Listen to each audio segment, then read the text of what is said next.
CAPI a apporté énormément en 10 ans sur ce territoire du Nord-Isère, pas seulement pour le Nord-Isère, mais pour tout le département, en termes de développement économique, en termes de structuration des territoires. Cela permet un développement harmonieux sur l'ensemble du département de l'Isère.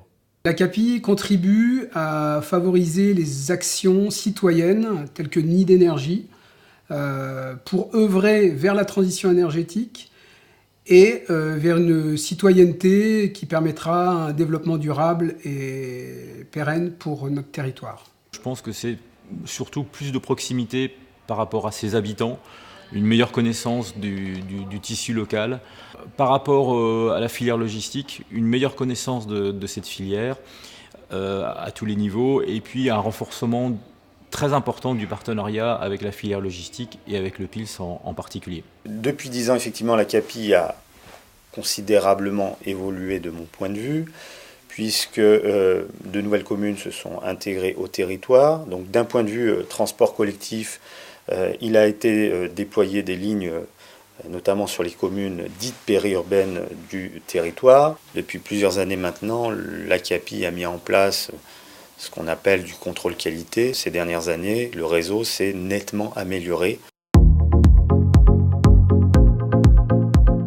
J'ai l'image d'un territoire en plein développement et surtout l'image d'un territoire en qui j'ai une totale confiance.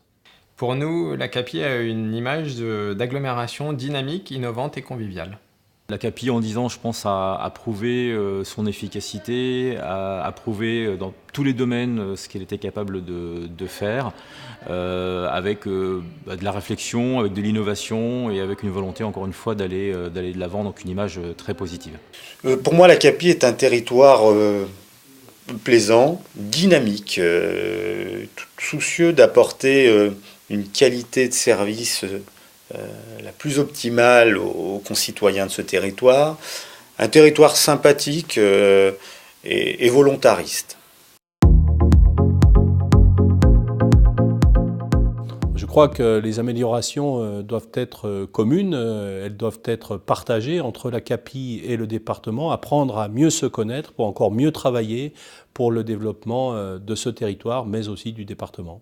Ce que la CAPI peut améliorer, c'est de développer la collaboration avec ses habitants en prenant la place de locomotive au sein des communes pour assurer la réussite de la transition énergétique qu'elle a engagée et assurer la visibilité de ses actions. La CAPI doit faire connaître plus précisément les différents services de la CAPI. Alors qu'est-ce que la CAPI peut encore améliorer ? Je dirais peut-être de trouver définitivement sa position d'un point de vue de territoire uni et notamment en concurrence entre guillemets entre Lyon ou Grenoble. Je crois qu'aujourd'hui CAPI doit encore affirmer réellement cette position. Alors, fait marquant avec la CAPI, cela remonte à quelques années lorsque j'étais président de la communauté de communes de Bièvre-Olière. Nous avions mené un combat commun pour faire en sorte que les piscines ne soient pas désinfectées au chlore mais au PHMB. Nous avons lutté jusqu'à la fin ensemble contre les services à l'époque de la DAS, mais malheureusement nous avons perdu ce combat et nos piscines sont revenues au chlore. Eh bien, c'est l'organisation de la journée Énergie en Fête de novembre 2015 qui a été le fait déclencheur et qui a été la graine de notre collectif au cours de cette journée. Donc, divers témoignages concernant les économies d'énergie et principalement le témoignage de Hervé Cuilleron de la commune des Haies qui présentait les centrales villageoises. Je remonterai au début de CAPI et d'un souvenir que j'ai en particulier lors du SITL, le Salon international des transports et de la logistique, qui est un salon marquant de notre filière. Et quand CAPI a été créé, je me souviens lors de ce salon qu'il a fallu expliquer aux clients, aux partenaires, ce que voulait dire CAPI. Et j'avoue qu'on a eu pas mal de doutes au début pour dire comment on va faire pour défendre ce nom. Je mesure quand même le chemin parcouru en 10 ans, puisqu'aujourd'hui on se pose beaucoup moins la question. Et c'est vrai que la réussite et le nom CAPI est maintenant bien reconnu, mais les débuts étaient, je dirais, laborieux. Lorsqu'il avait été décidé de mettre une découpe autour des véhicules de couleur rose, c'est vrai qu'au début ça m'avait un petit peu surpris. Et finalement, avec du recul, on se rend compte, et je me rends compte, que c'était plutôt une bonne idée parce qu'aujourd'hui, on connaît le réseau à travers sa couleur. Et je trouve que d'ailleurs, il est beaucoup plus visible que des réseaux voisins que je ne nommerai pas.